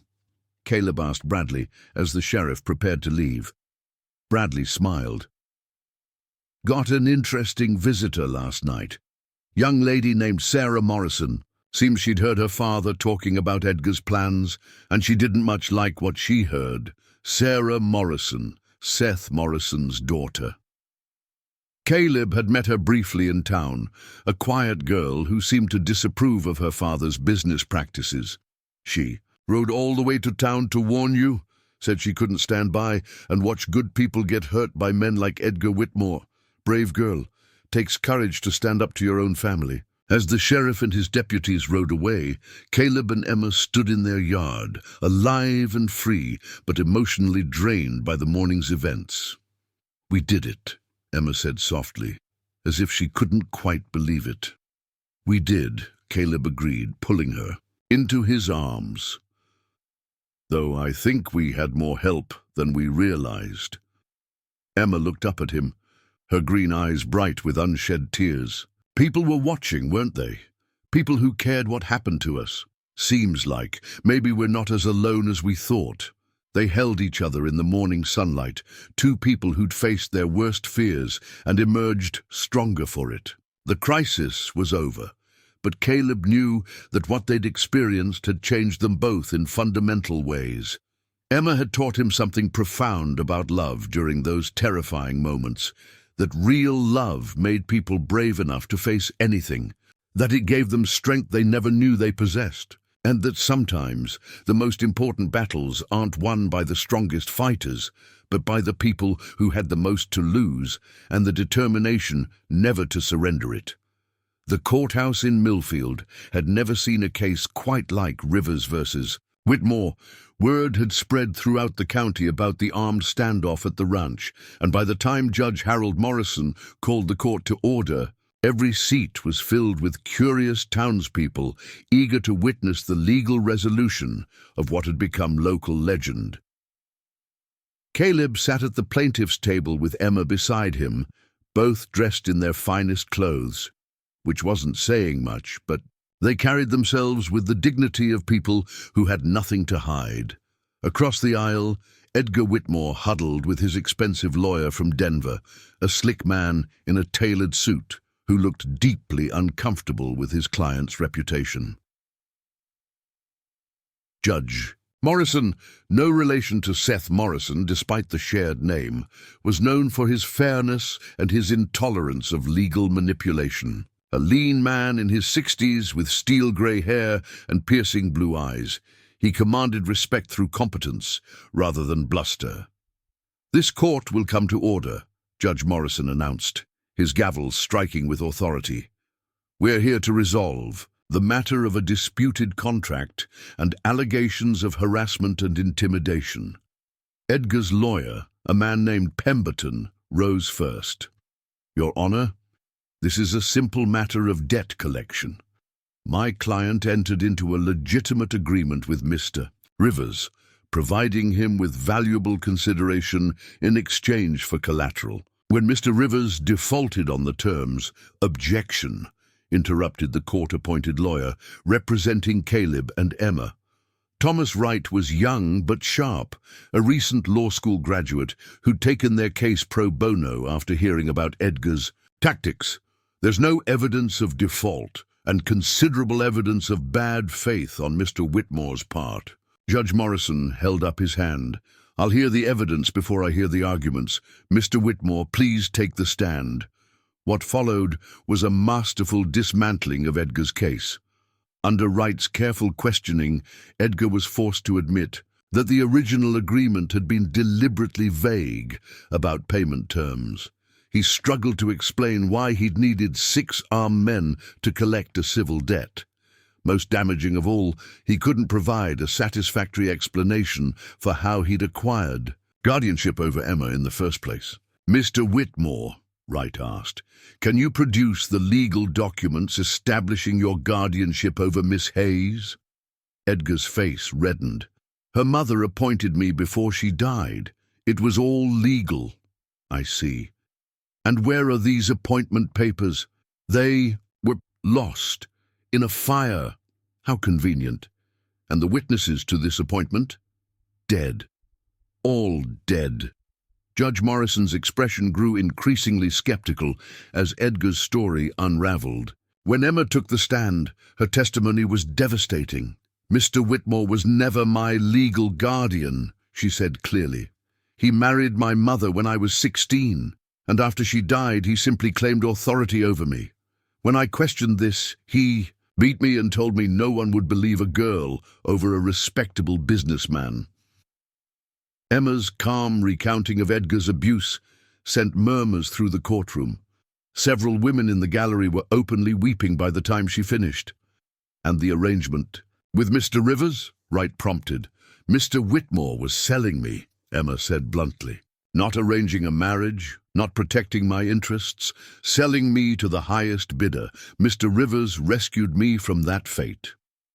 Pemberton's cross-examination was brutal but ineffective.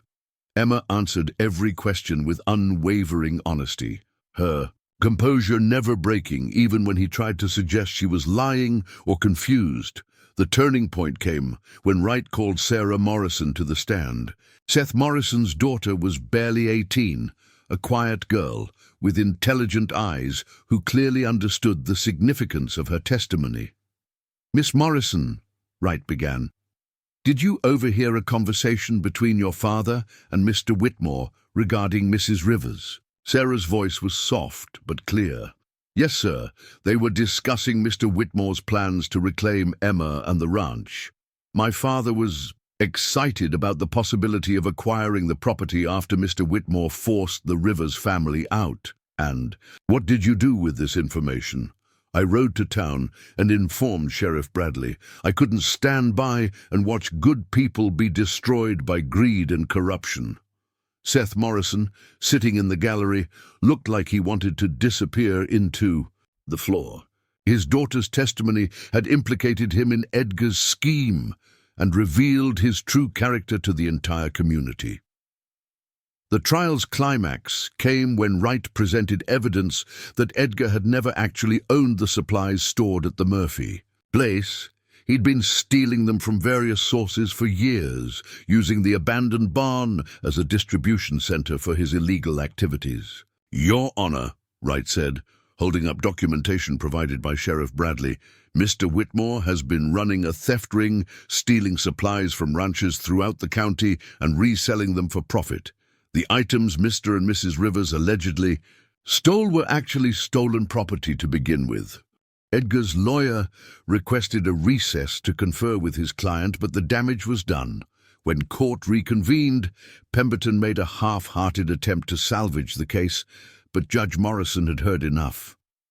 "I've rarely seen a case where the facts were so clear," the judge announced. "Mr. Whitmore, you are a fraud, a thief, and a manipulator who has used legal documents to cover criminal behavior. This court finds no valid contract between you and Mr. Rivers, no legitimate claim to Mrs. Rivers's person, and substantial evidence of harassment and intimidation."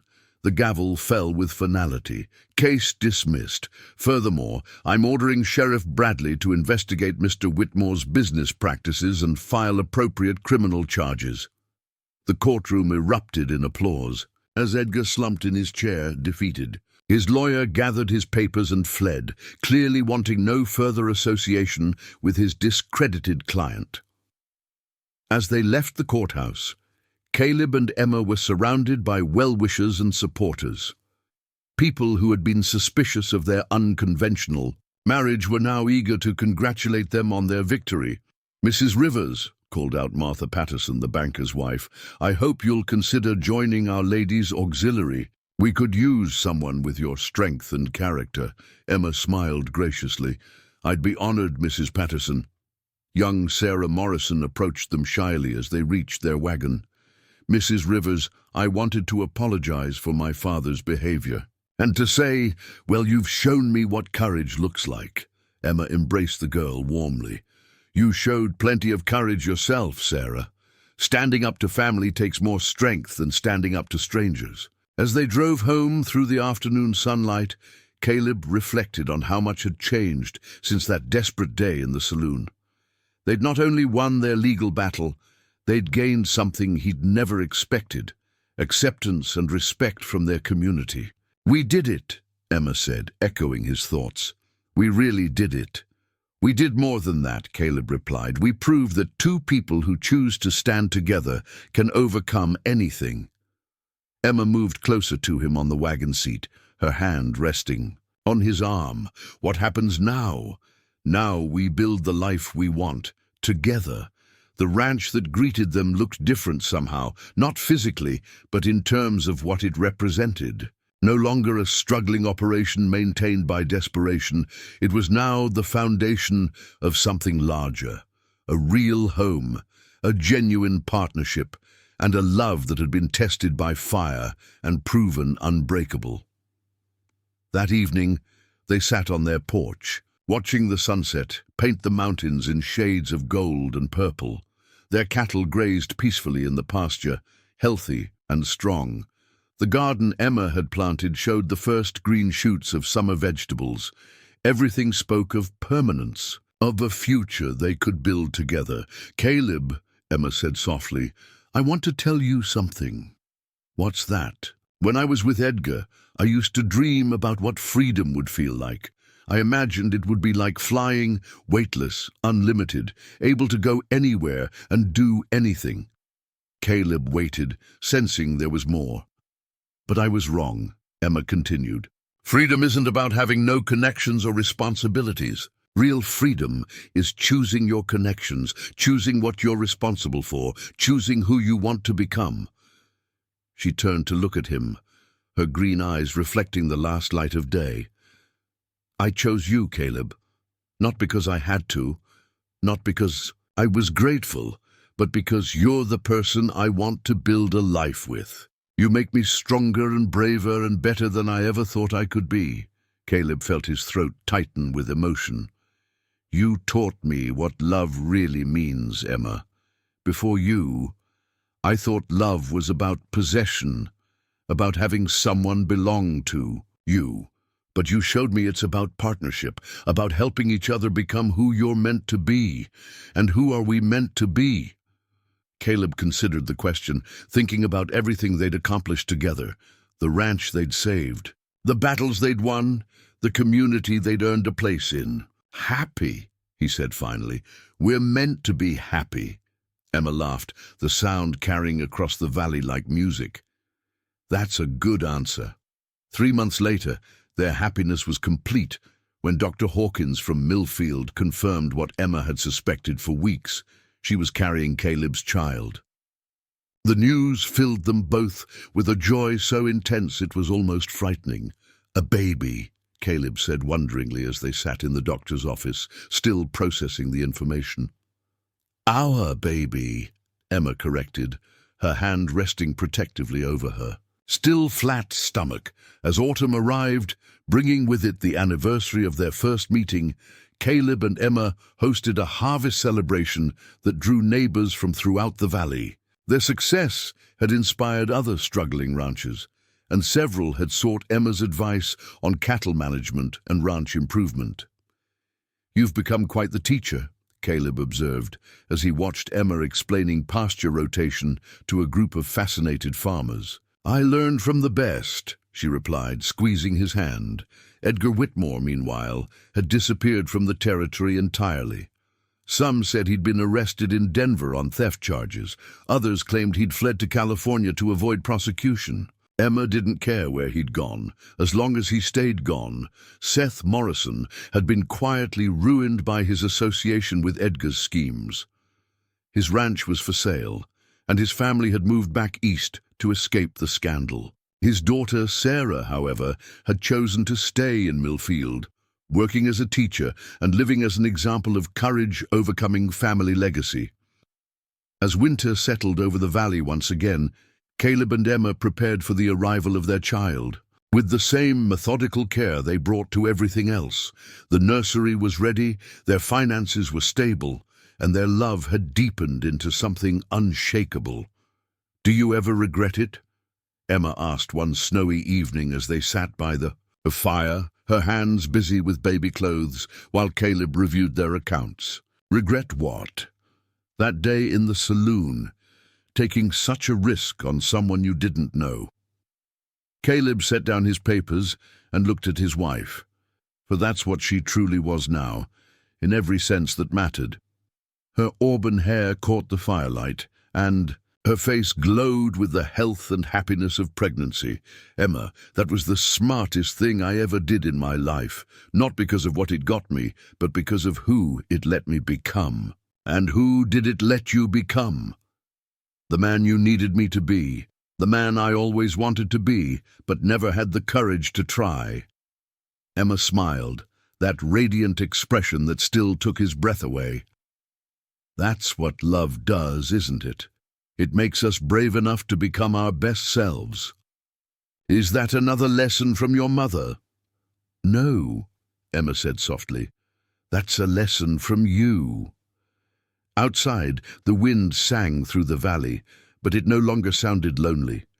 It sounded like home, like permanence, like the promise of spring returning.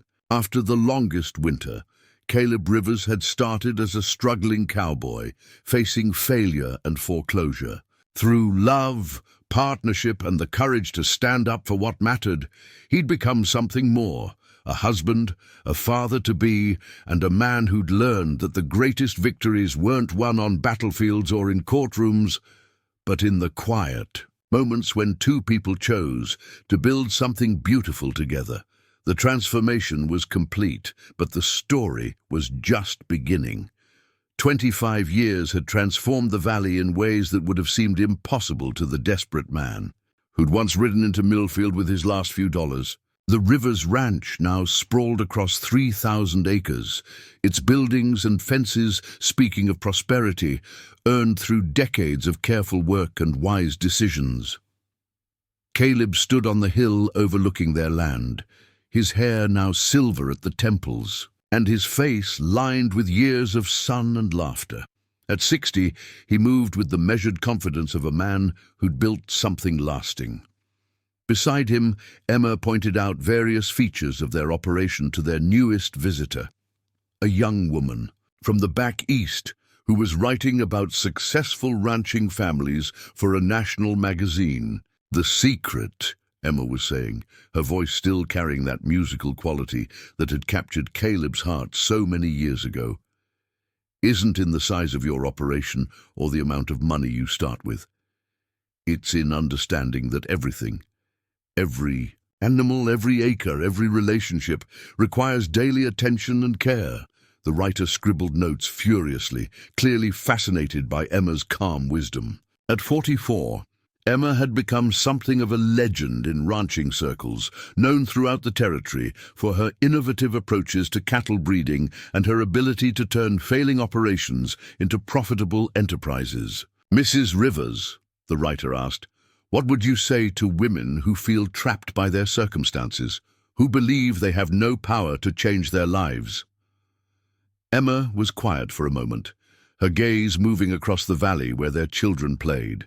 With their grandchildren, 3 grown sons and 2 daughters, all successful in their own right, all carrying forward the lessons their parents had taught them about courage, partnership, and the power of choosing love every day. I tell them that power isn't something you're given, Emma said finally. It's something you discover within yourself when you decide that your life matters, that your dreams are worth fighting for, and I'd tell them that sometimes the most unlikely partnerships can create the strongest foundations. Caleb smiled at his wife's words, remembering the broken girl he'd met outside Porter's store. That girl was still there, somewhere inside the confident woman beside him, but she'd been joined by layers of strength, wisdom, and unshakable self-worth. After the writer left, Caleb and Emma walked down to the house for their evening ritual, coffee on the porch, while they reviewed the day and planned for tomorrow. It was a routine they'd maintained for over 2 decades, through good times and bad, through the joys of raising children and the sorrows of burying friends. Their oldest son, Thomas, named for Caleb's father, ran the day-to-day operations of the ranch now. At 24, he combined his father's determination with his mother's intelligence, and he'd already expanded their operation into new markets and innovations. He's talking about running for territorial legislature, Emma mentioned as they settled into their chairs. Think he's ready? I think the territory needs people like him, people who understand that progress comes from cooperation, not domination. Their daughter Sarah, named for the brave girl who'd risked everything to warn the sheriff, had become a teacher, like her namesake, establishing schools throughout the valley and fighting for education opportunities for children, regardless of their family's financial situation. "Speaking of progress," Caleb said, pulling out a letter that had arrived that morning, "we got news from Denver." Emma raised an eyebrow. "Good news or bad news?" "Depends on how you look at it. Edgar Whitmore died in prison. Consumption, they said." Emma was quiet for a long time, staring out at the mountains. Caleb wondered what she was thinking, whether she felt satisfaction, sadness, or simply closure. "I'm sorry for him," she said finally, surprising Caleb with her response. "Sorry, after everything he did to you. Sorry that he never learned what we learned. That real power comes from building others up, not tearing them down. That love multiplies. When you share it instead of hoarding it." She turned to look at Caleb. "Can you imagine how different his life might have been if he'd understood that?" It was a characteristically generous response from Emma, who had long since transformed her pain into wisdom and her anger into compassion. She taught their children to see everyone as human, even those who had hurt them, and the lesson had shaped a generation of young people who approached the world with both strength and kindness. As the sun set behind the mountains, painting the sky in familiar shades of gold and purple, their youngest daughter came running up from the barn. "Mama! Papa!" 8-year-old Grace called out, her face bright with excitement. "The new calf is standing! Come see!" Caleb and Emma exchanged amused glances. Grace had inherited both parents' love of animals and their determination to save every creature that crossed their path. She'd been hovering over the sickly calf for days, applying the same focused attention that had once saved their entire operation. They walked down to the barn together, 3 generations of the family gathering to witness the small miracle of new life taking its first steady steps. As Caleb watched Grace gently encourage the calf to nurse, he saw echoes of Emma's courage and compassion passed down like a precious inheritance. "She's going to be trouble," Emma observed with obvious pride. "The best kind of trouble," Caleb agreed. Later that evening, after the children had been settled and the house had grown quiet, Caleb and Emma sat by their bedroom window, watching stars emerge in the clear mountain sky. "Do you remember?" Emma asked softly. "That first night when you said we might help each other?" "I remember." "Did you imagine it would look like this?"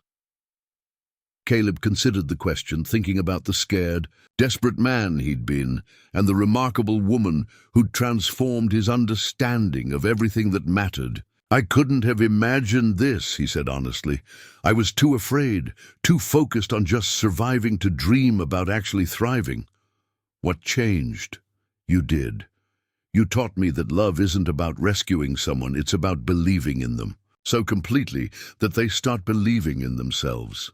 Emma leaned against his shoulder, fitting perfectly after all these years. "You taught me something too." "What's that?" "That home isn't a place. It's a person who sees your worst fears and loves you anyway. A person who fights beside you instead of trying to fight for you." They sat in comfortable silence, 2 people who'd found something rare and precious and protected it through every challenge life had thrown at them. Outside their window, the valley slept peacefully under stars that had witnessed their entire journey from desperation to joy. The Rivers Ranch had become more than a successful business. It was a symbol of what was possible when people chose cooperation over domination, when they built their lives on respect rather than control. Young couples throughout the territory pointed to Caleb and Emma as proof that true partnership could overcome any obstacle. Their story had been told and retold around countless campfires and kitchen tables, growing in the telling but always maintaining its essential truth that sometimes the most broken people could heal each other, that the most unlikely partnerships could become the strongest foundations, and that love, real love, was always worth fighting for.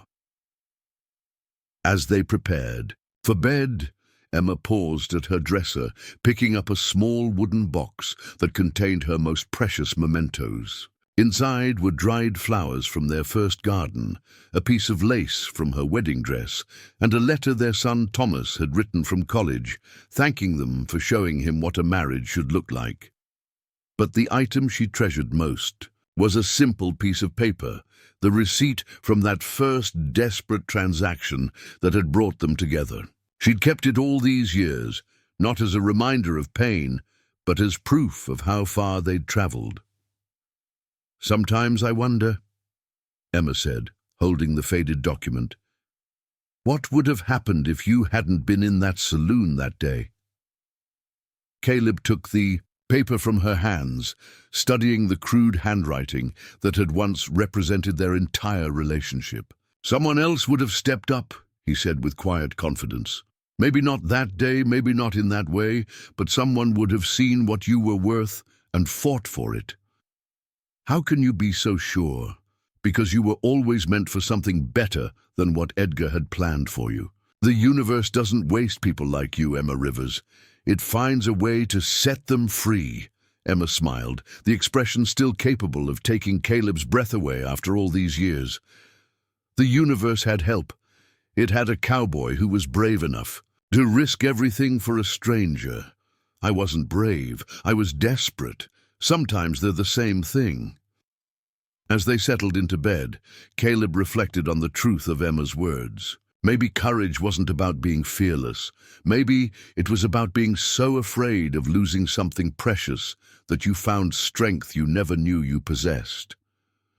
The young man who'd ridden into Millfield 25 years ago had been broken by loss and failure, convinced he had nothing left to offer the world. But Emma had seen something in him that he couldn't see in himself, and her faith had given him the courage to become the man she believed he could be. In return, he'd given her something equally precious, the freedom to choose her own path, the safety to discover her own strength, and the partnership that had allowed her gifts to flourish. Their legacy wasn't just in the successful ranch or the children they'd raised or the community they'd helped build. Their legacy was in the lesson they'd lived every day, that love wasn't about one person saving another, but about two people choosing to save each other over and over again until saving became creating, and creating became something beautiful and lasting and true. As sleep claimed them, surrounded by the sounds of their valley and the warmth of their shared life, Caleb and Emma Rivers rested in the knowledge that they'd gotten the most important thing right. They'd learned what love really meant, and they taught that lesson to a generation that would carry it forward into whatever challenges the future might bring. Sometimes, Caleb thought drowsily, the greatest adventures began with the simple decision to see someone else's worth. Everything else, the courage, the partnership, the joy, flowed from that one moment of recognition. And sometimes, if you were very lucky, that moment of recognition became a lifetime of love. Up next, you've got two more standout stories right on your screen. If this one hits the mark, you won't want to pass these up. Just click and check them out. And don't forget to subscribe and turn on the notification bell so you don't miss any upload from us.